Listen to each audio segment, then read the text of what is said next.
This is the Edge of Excellence, empowering people to shape the future. Let's inspire, innovate, and explore together. Welcome to Edge of Excellence. I'm Jess DeForge, and today we're talking about the technology decisions companies make early, often before they realize those decisions will shape how easily they can grow later. And I'm Bryon Beilman, and joining us today is Ian Findlay, partner in TechCXO's product and technology practice. Ian is a Boston-based fractional CIO and technology executive who helps small to mid-sized businesses evaluate their IT systems, reduce risk, plan for growth, and build the right technology foundation. He has built infrastructure across global offices, founded and scaled an MSP, and now helps companies avoid the kinds of technology decisions that become expensive to fix later. Ian, welcome to the Edge of Excellence. Thank you. Nice to be here. And I'd love to start with you just telling us a little bit about yourself and your career path and how you ended up doing fractional CIO work. Great. I've spent a lot of my career working with small companies, entirely in technology, beginning in the early 90s. I worked in a couple of IT companies, IT consulting companies, both in Boston and New York City.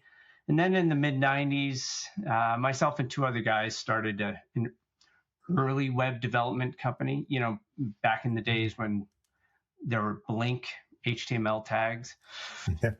And we were focused on creating websites. So our firm was focused on creating websites where the content that was rendered on the websites, on the pages, was templatized and database driven, and you were creating dynamic websites. Seems like sort of a simple idea today, but at the time in 1996, it was reasonably cutting edge.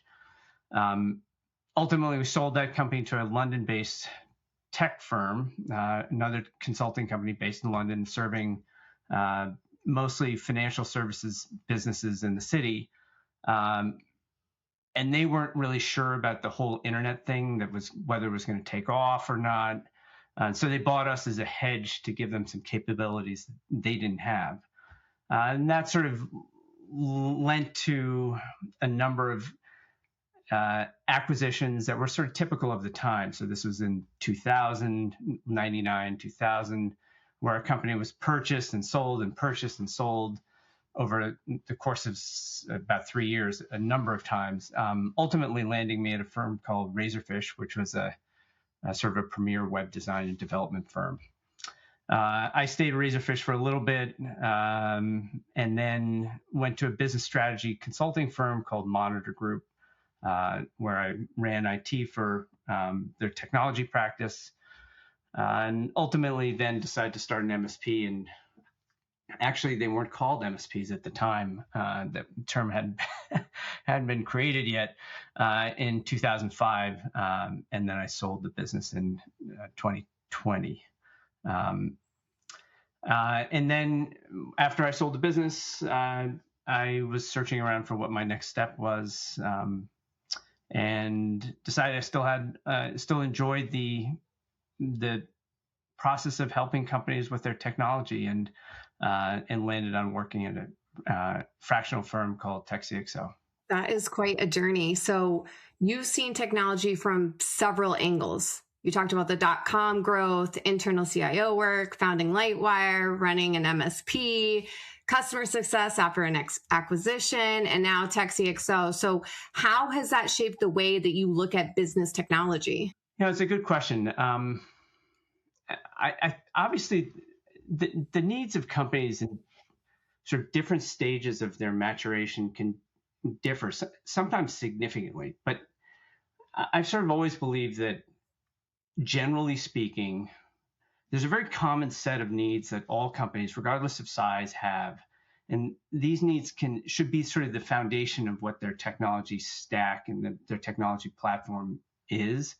And there's nuance between a manufacturing company or a law firm and the sort of specialized tools and technology that they might need for that specific part of their business. But there's a common base. And you really kind of need to get that common base right. And what are those? So they need cost-effective systems that aren't overly complicated, and frankly, that work. It's not just the laptops and the desktops that they use, but also the software applications and the other technologies as well.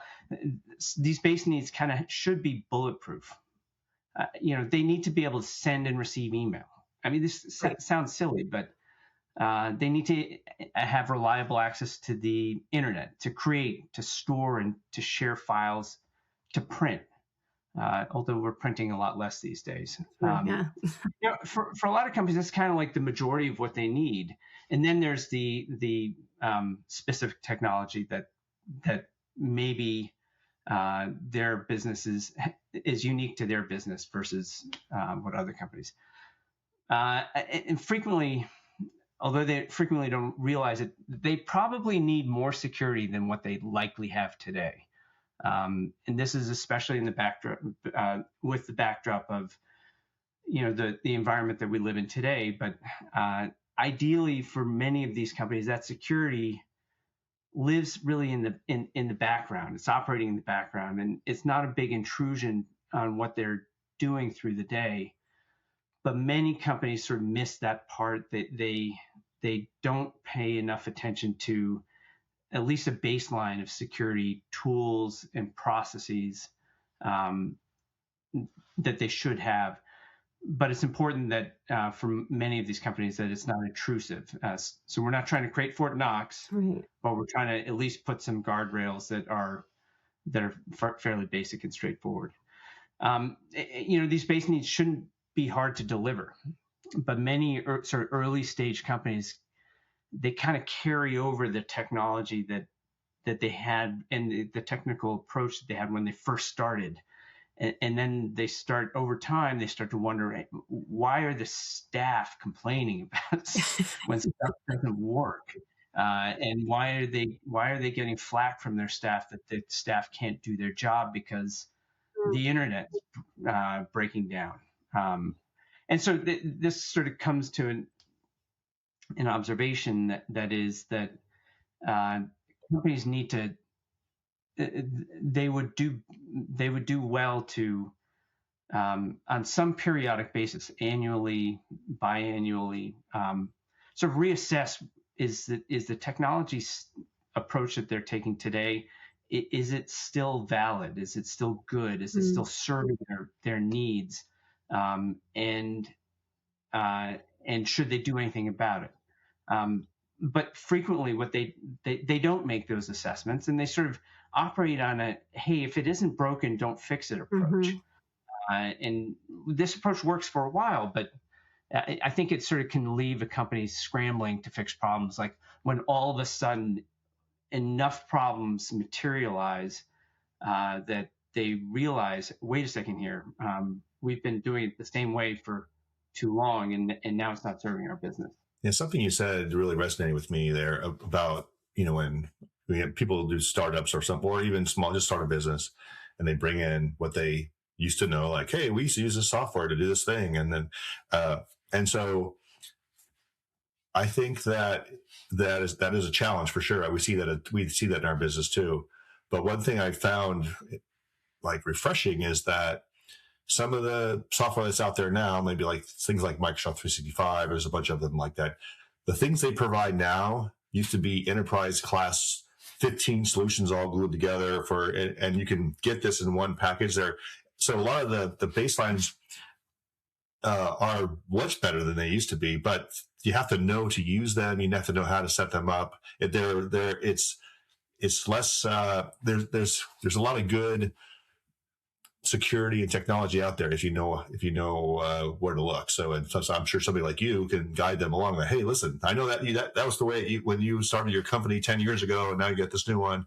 That was probably great, but now let's go this direction, and you're going to see a very cost-effective and secure platform. Well, and that's an interesting. I mean, I couldn't agree with you more. The tools and capabilities that companies have available to them at what I think are astonishingly cost-effective is really quite remarkable. I'm always struck by a couple of things. One, when companies sort of insist on duplicating capabilities that are available in, let's say they're licensed in Google Workspace, or they're licensed in Microsoft 365, and they still insist on licensing Slack, for example, when in either one of those other platforms, the base capabilities of messaging and screen sharing and video calling are available to them as part of their existing package. But because there's someone in the organization who had a positive experience with Slack or some other tool in the past, they license Slack, and they're spending money that maybe they could be spending that money someplace else. Right. To have a service and a capability that's duplicative of something that they've already got inbuilt in the license that they've got.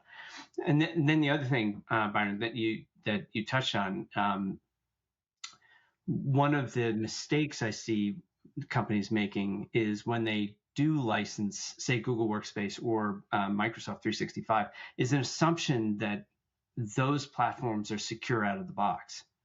And the reality is that they're not. So that we put a lot of trust into these companies. Let's call it Microsoft, and we put a lot of our company's information and our intellectual property and store it in these systems, assuming that out of the box they're safe and secure. And the reality is that they're not. And so we want to make sure that if that decision has been made, okay, we're going to use Microsoft 365, that we do an evaluation of how is it configured and what are the sections of that platform that need to be shored up, and make sure that they are, so that it actually is secure. Yeah, no, definitely. So I'd love for you to chat with us a little bit about the kind of work that you're doing today with companies as a fractional CIO or head of their corporate IT. Sure. So my firm, TechCXO, we provide fractional executives throughout the executive suite. So chief marketing officers, head of sale, CFOs. I'm a fractional CIO or head of corporate IT. And the work that I do is really falls into two buckets. One is I function as a enduring head of corporate IT or fractional CIO for a number of different companies. How much time I spend with each company really depends on what their needs are. And that's kind of the attractive part of engaging with a fractional executive, is that you can get as much or as little of that person as your need or as your business needs. And that amount may change depending on, where your business is today. If it's going through an inflection point, you're acquiring a company, you're going through a project, whatever. So that's a big portion of what I do. And then the other bucket of activities that I get engaged with is really doing assessments for companies. And these are what we refer to as IT health assessments, technology health assessments. And in those assessments, they're sort of boxed projects. And during those assessments, we take a look at the technology platform as a whole, and that's obviously the systems, the networks and servers, and the desktops and laptops, and are they in good shape? Are there any risks associated with them? The cloud platform that they have, same thing. Is that in good shape, or are there any risks associated? But also the internal sort of systems and processes, and what does the onboarding and offboarding process look like for the organization? What does the how is your IT team performing? Is that an IT team? Is that an internal team? Is that an external team, like an MSP? Mm-hmm. Is it a combination of the two? And how are they performing? Are they doing their job well? Is their service desk responsive to the needs of your staff? Are they making good recommendations? And is the cost of that a reasonable cost? So that's the other bucket of activities that I get engaged with, and those projects typically yield a report that has, as you might expect, a set of recommendations. Here's the assessment. Here's a set of recommendations, and it's something that the company can take and implement the recommendations themselves. They don't need me to do it. If they want to use me, then totally happy to help. Cool. So you are essentially providing a solution to the issue that we were, just previously talking about, where companies are kind of needing but not necessarily doing this reassessment as they're growing, and you can kind of step in to help give them that viewpoint and give them suggestions about things that they can be doing to improve. Yeah, I think that's right, and I think the other the nuanced part of that type of an engagement is, let's say, for example, you have an organization has an internal IT team or a third party like an MSP. Mm-hmm. I think there's a lot of value in having a neutral third party come in and take a look under the covers, if you will, and give an opinion about how those teams are performing. It's very hard, if we're being honest, it's very hard for anyone to self-assess, right? Whatever their job is, it's very hard to self-assess honestly and make a decision about whether you're doing a good job or not, especially since whether it's most of the time, whether it's internal or an external company, they are doing what they think is right. But maybe that's not necessarily the right path for the organization, and it's helpful to have someone else come in and have a fresh set of eyes, if you will, who says, that's a good approach. That was a good approach. And this happens more frequently than I care to admit. That was a good approach 15 years ago. Yeah. And a lot of times, and this happens mostly with internal IT teams or internal IT people, their approach to how technology is delivered hasn't evolved over time. Mm-hmm. So they're still creating IT architectures and IT systems and platforms that are grounded in an approach that was maybe 15 or 20 years ago. Yeah, that sounds, isn't that the definition of technical debt, right? So, don't worry about it. It's still running, but it's vulnerable or it's not optimized and so forth. One of the challenges for companies is that that approach can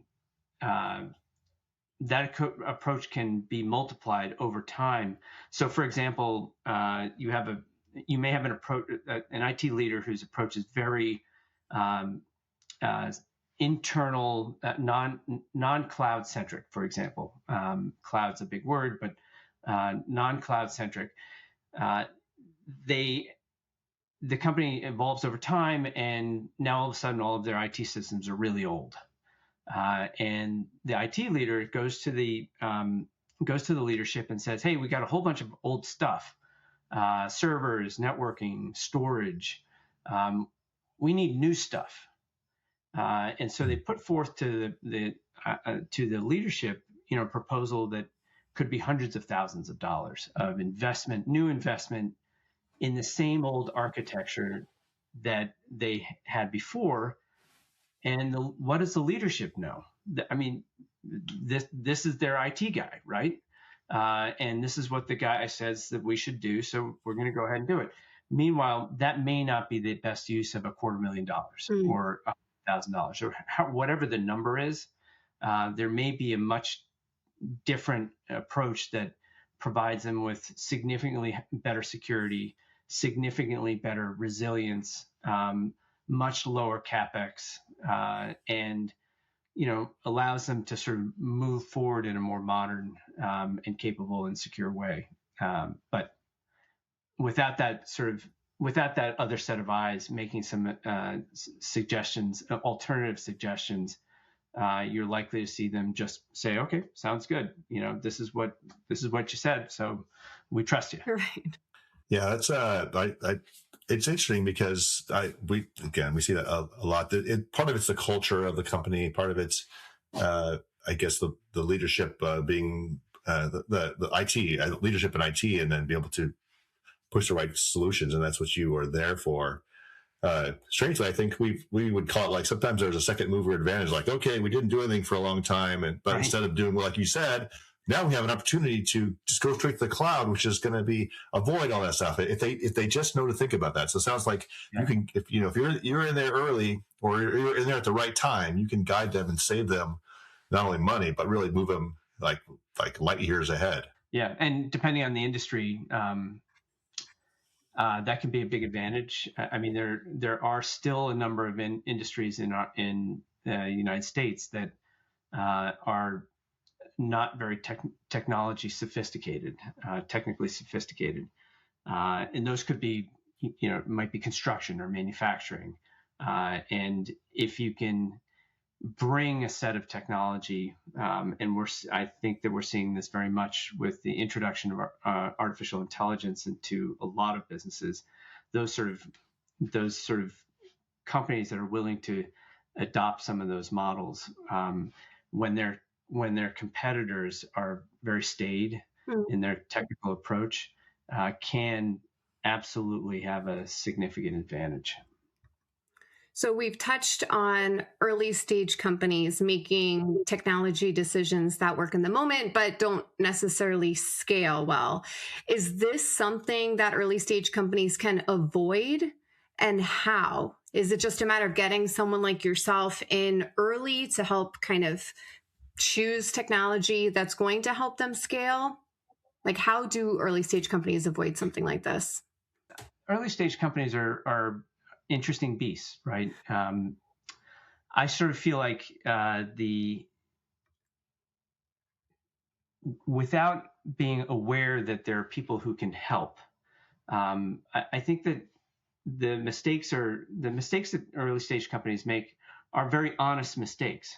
Sometimes they implement a technical platform because of cost, but I think most frequently the drivers of say you're a biotech company and the person who's founding the company is going to typically be a scientist of some sort, right? And they have an idea. Maybe they're going to self-fund it for a little bit while they work on their idea, and the company itself is that scientist and maybe one or five other people, something on that scale. And really what the drivers for the technical decisions end up being, it's what the founders are familiar with. Sometimes that can be generational, right? So a younger scientist may be more comfortable with it. Let's say it's a Mac and a Google environment because that's what they had in school, right? And that's what they had in university, and so this is what they've got in their hands today. Well, might as well let's continue on because it worked well for them in those environments.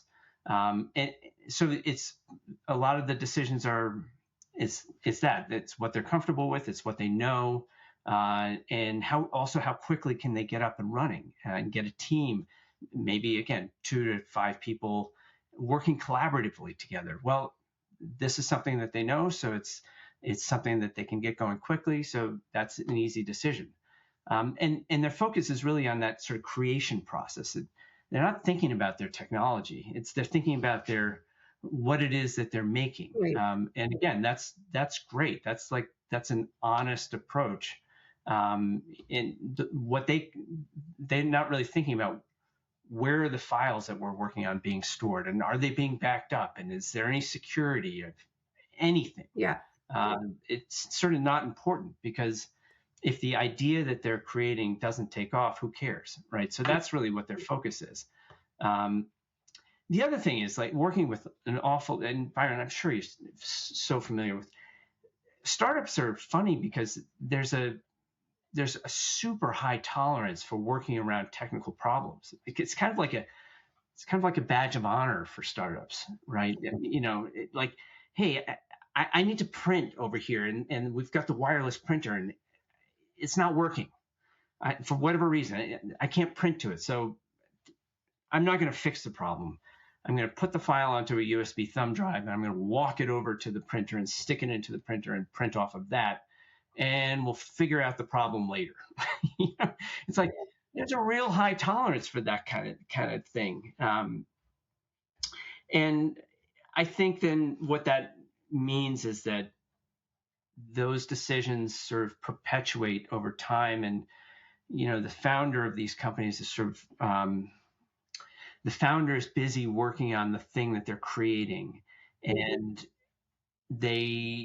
time goes by, right? And as time goes by, another person gets hired, and then another person gets hired, and they're still thinking about the thing that they're creating. And those people that get hired are now working on the thing that they're creating. And next thing you know, a company might be 20 or 30 people, but they're still operating in the way that they were when they were 5 people or 2 people. And so inevitably, hopefully this growth happens, right? That's what we, as technical advisors, hope and pray, because that's what makes a successful company.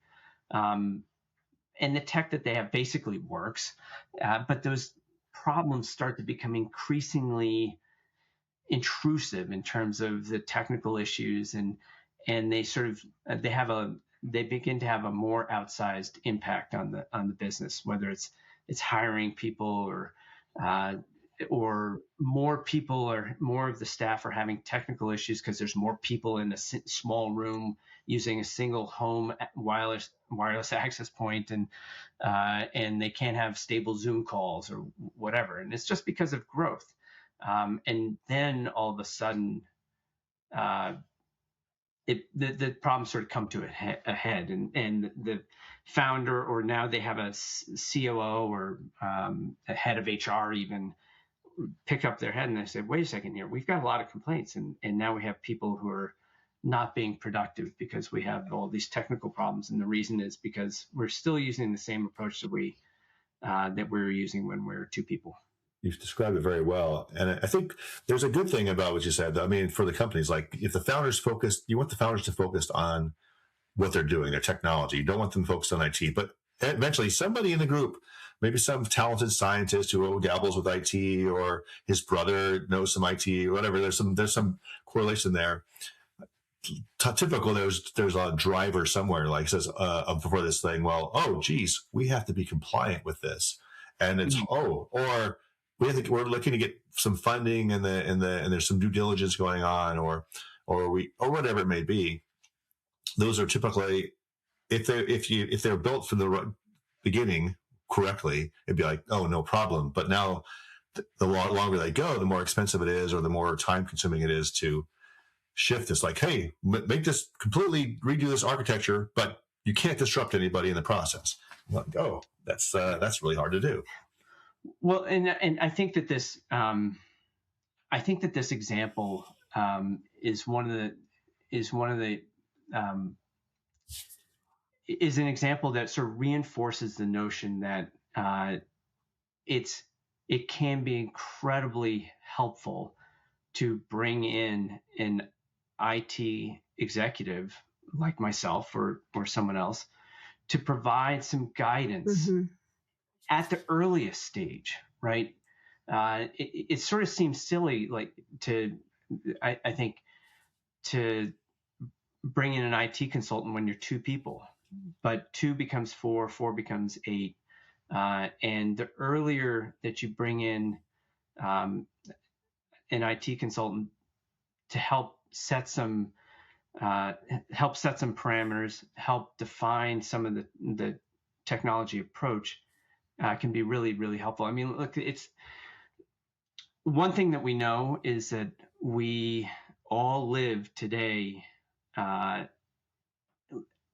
rely so much on the technical systems that we use. And it's very difficult to operate a business without having those systems be reliable and safe and secure. So if we know that, it's kind of like plumbing for a house. I mean, you need to have this stuff work. You need to have it serve the business well. And if it's not an expensive prospect to bring an IT consultant in, why not? I guess that's the question that I would ask. It's like, if it sets you up for future success, if you believe in yourself that you're going to grow the company, you might as well get it right to start with, as opposed to going down the road and then picking up your head and realizing, wait a second here, we need some help. So I think that there's a lot of efficacy in engaging with an IT consultant ahead of this, at the front end of the business, as opposed to sort of halfway through. Sure. So we actually had jumped on a call before this recording, a pre-call, and you had mentioned working with a biotech company that was preparing for a raise and expected to hire quickly afterward, but they didn't have the right infrastructure in place. So what happens in that kind of situation? Yeah. So, I mean, unfortunately, this is one particular example of a very common story, right? Yeah. Very, very common story. So, this happens to be a biotech company that I'm working with, based in Cambridge, Mass.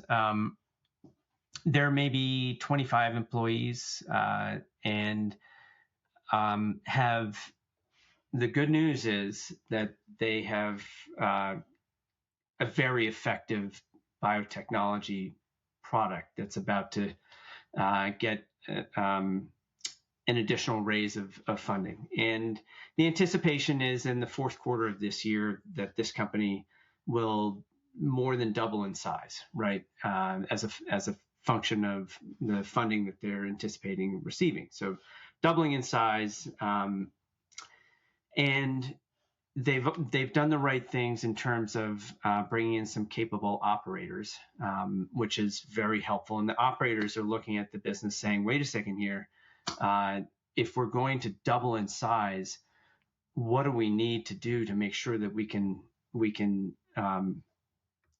add that type of headcount and add it effectively? And then not just like the adding part of the headcount, but then all of us work together well on the things that we need to work together well on. Mm-hmm. And so they start taking a look at, the obvious things of the systems and tooling. So, this is a very typical biotech where founder said, okay, I like Google Workspace. That's what I know. So that's what we're going to use. Everyone go out and get your own computers and at the, literally at the Piggly Wiggly, whatever's on sale. Go get a laptop and start working. Get it joined to our Google Workspace so you have email and very disorganized, right? Mm-hmm. None of the systems are managed, and that's fine when you have five machines. When you have 10 machines, as you start to get bigger, not being able to say what machines do we have. Mm-hmm. Have an inventory, like basic things. Do we have antivirus software on them? I don't know. Do we? No, I don't think so. So the security part, the management part of the systems themselves, the consistency part so that the machines behave the same, and then the consistency of things like where are we storing files. All of the basics are not there, but important to have, especially as you start to scale the business. But then also some things that maybe are a little less intuitive. So if you're a Google Workspace shop and the vast majority of the work product that you're creating, aside from the lab stuff, right, the rest of it, the work product, is in Microsoft Office documents, and you're storing those Microsoft Office documents in a Google Workspace in Drive environment, does that make sense? Does it work? Yes, it does work. Are you taking advantage are you able to do and take advantage of some of the cool capabilities that come with these cloud systems? such as co-authoring of documents. And so, my conversation with the leadership was, well, what kind of an organization do you want to be? Do you want to have the ability to do things collaboratively, co-author documents, work collectively on this information? The answer is yes. Do you need to live in a Microsoft Office application world? Because if you don't, then Google's great. Like Google's co-authoring of work, of documents, of spreadsheets, is really excellent. But Google doesn't want you to live in a Microsoft Office world. They want you to live in a Google Chrome world, right? So that's their application. If your answer is no, we need to live in Microsoft Word, Google Sheets is terrible, I need to live in Excel, PowerPoint is the thing I need to work on. If you say that I need to work in those applications, then you're putting a huge barrier in front of you by needing to store those files in Google Workspace, because you're eliminating the ability to work collaboratively with your fellow staff members.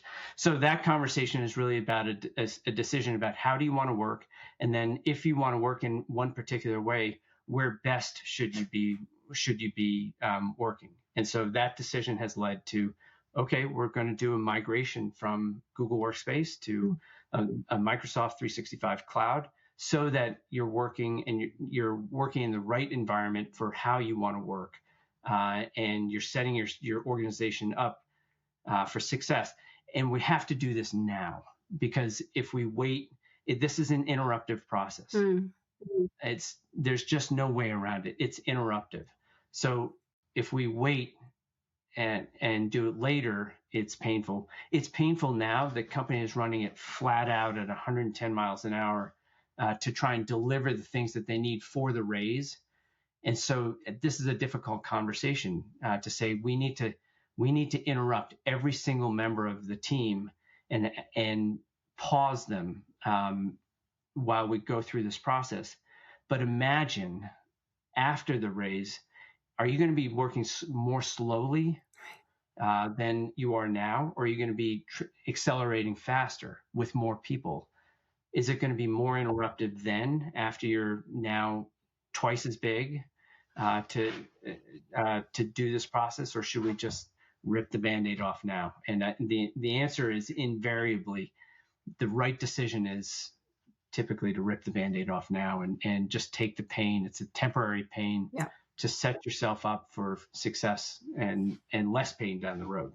Yeah, it's something you said earlier too, where you have founders who are, they're scientists, or most of them have PhDs in these days for like the life sciences, stuff like that. But founders sometimes themselves are not engaged with IT, and so they have somebody else. And so I guess that one of the challenges you may have, and many people have, is trying to help them know that you're driving the mission, and finding a way to communicate to them, because you're dealing with somebody else, a COO or the most capable IT person in the group. And founders are often in their 60-hour weeks, they like IT is only just make it work or whatever. So I can imagine that.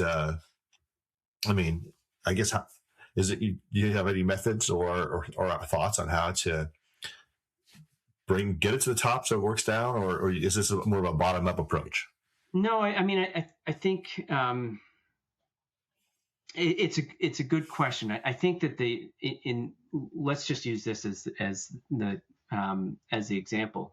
The founder and the CEO of this biotech is exactly as you described, right? They're focused on the thing that they're creating. They're focused on the mission of the company, and they're also focused in a very positive way on ensuring that the team is driving hard and fast to complete that mission, because they know what's at stake. They know that in order for the company to succeed, they need to hit XYZ benchmarks in order to raise the next round, and then hit more benchmarks in order to raise the next round.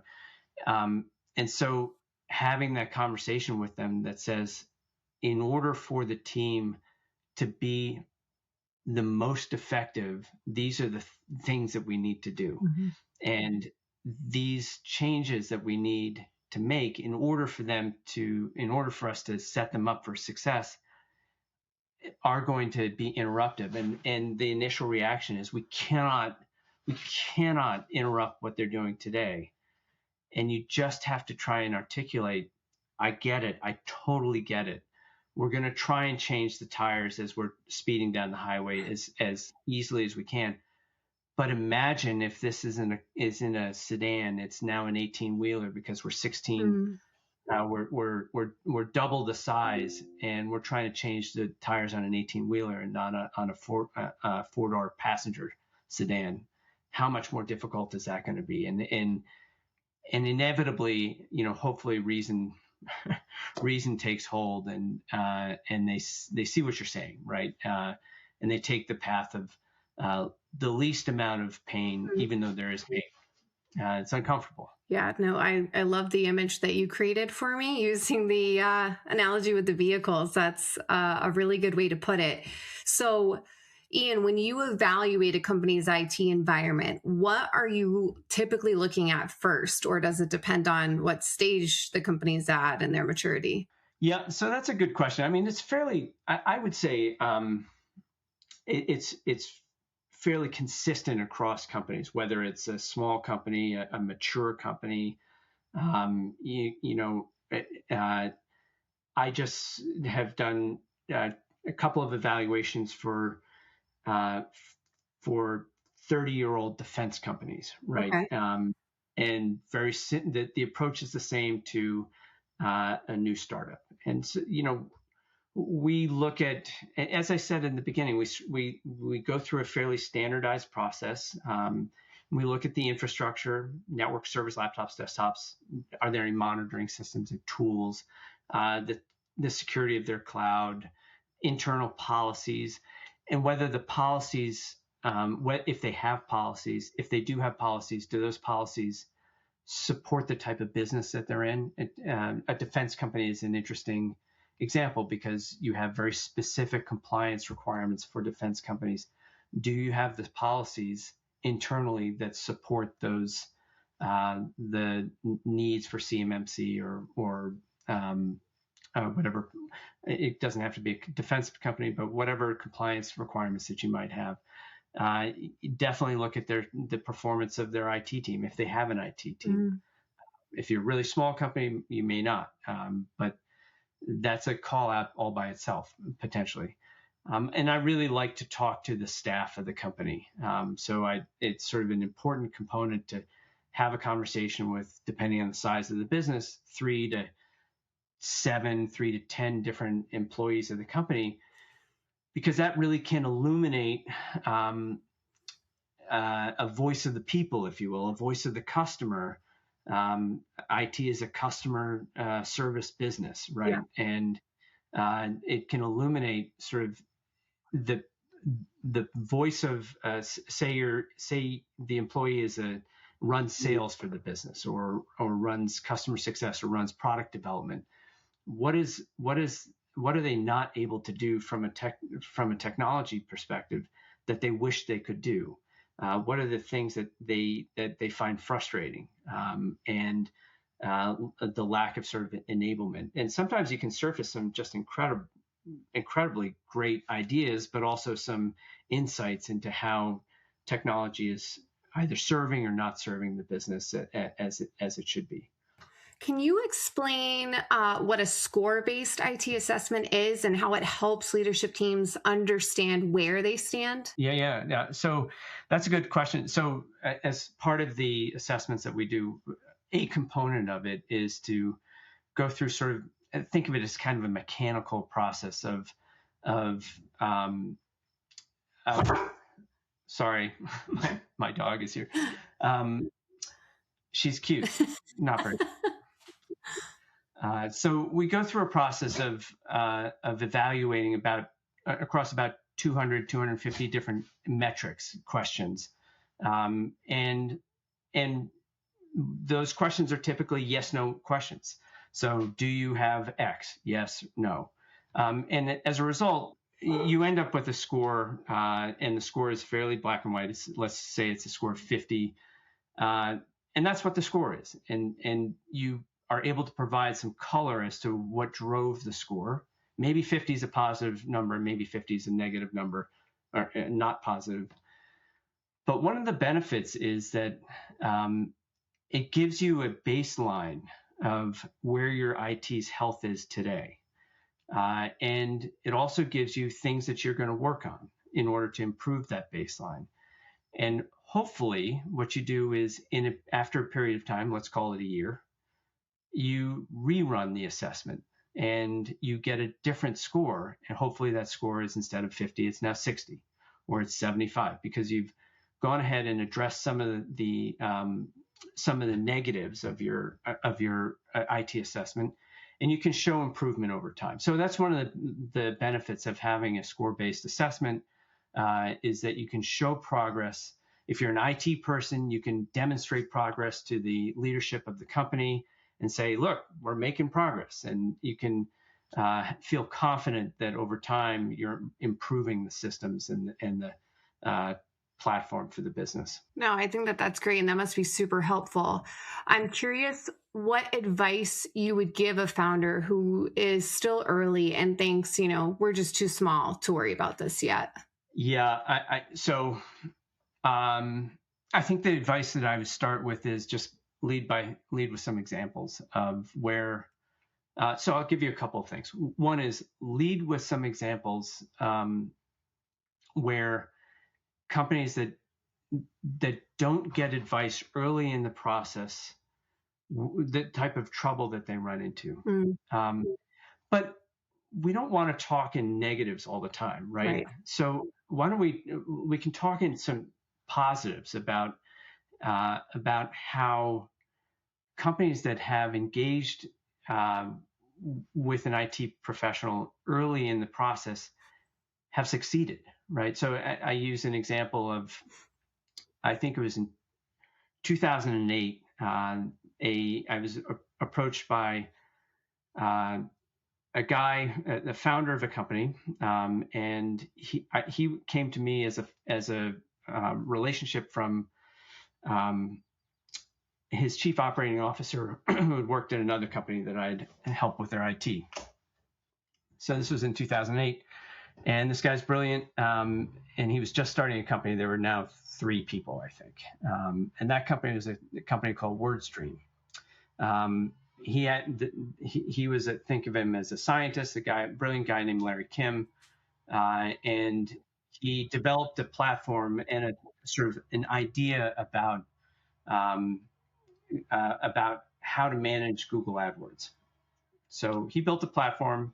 He built a company called WordStream. WordStream, when I started working with them, was 3 people, and really the conversation that we had initially was, listen, we're going to grow this business. And we have funding. We have a great idea. We've got a brilliant guy.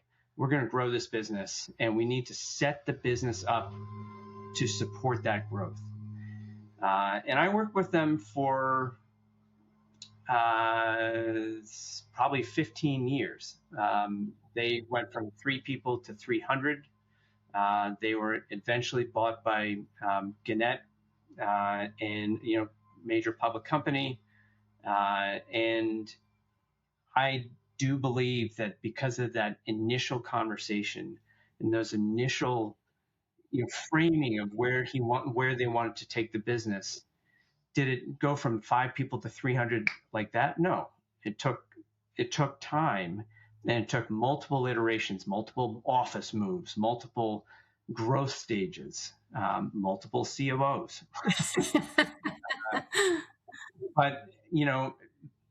But a foundational part of that business was that initial conversation and saying, okay, well, here are the things that we need to do today to set ourselves up for success down the road. And I think that was not an expensive conversation for them to have, right? That was an easy conversation. Not a lot of IT help needed when you're 5 people, but it really did. A conversation like that can yield really positive results in terms of supporting growth over time. No, absolutely. That foundation is so important.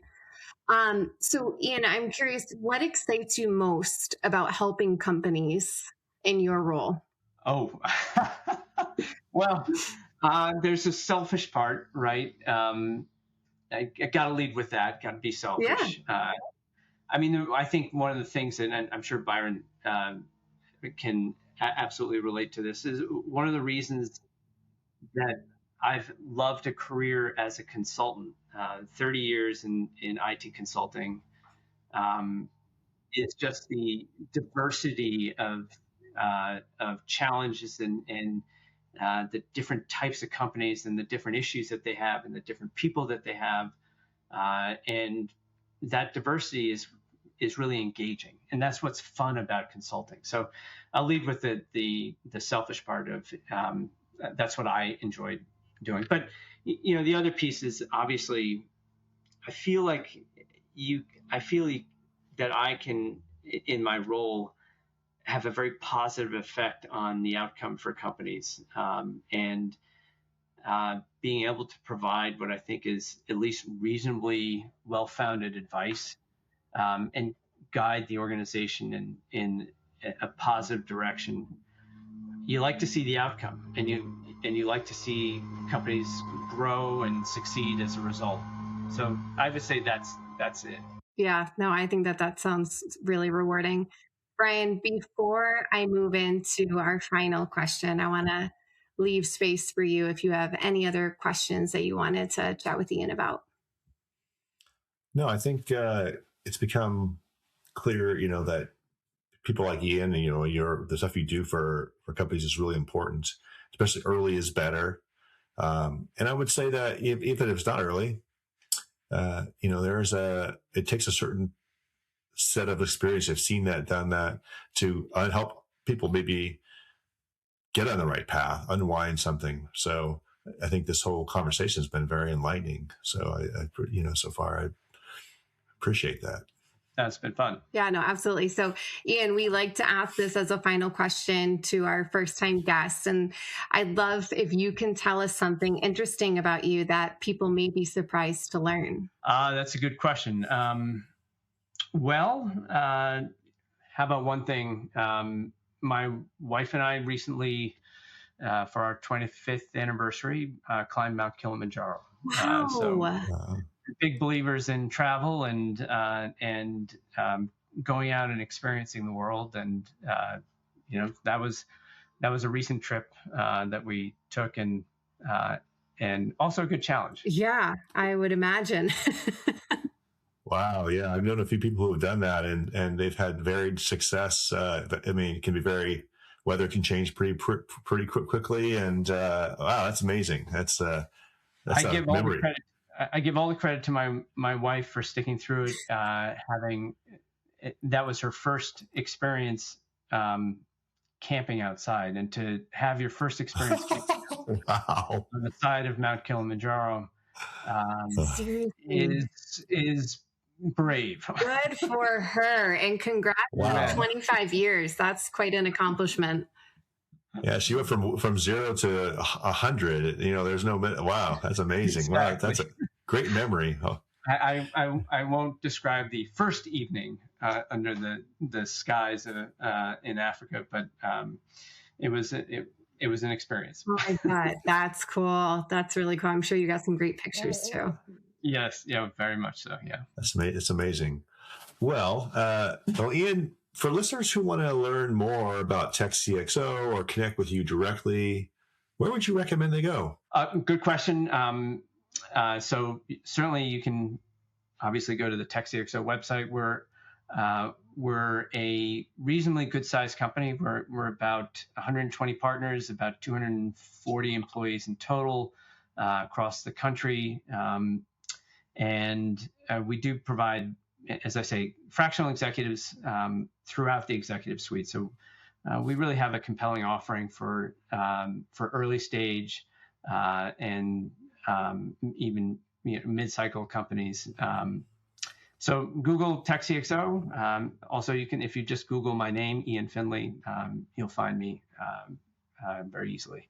Perfect. And I will link all of that in the show notes as well. Thank you so much for joining us today, Ian. Today's conversation reminds us that growth does not only depend on the product, the raise, or the next hire. It also depends on the foundations that make scale possible. The technology decisions that companies make early can either create momentum or create friction. And the right guidance at the right time can make all the difference. And as companies grow, technology becomes part of how they manage risk, serve their teams, protect their work, and move faster with confidence. Thanks for listening to Edge of Excellence. Until next time, stay curious.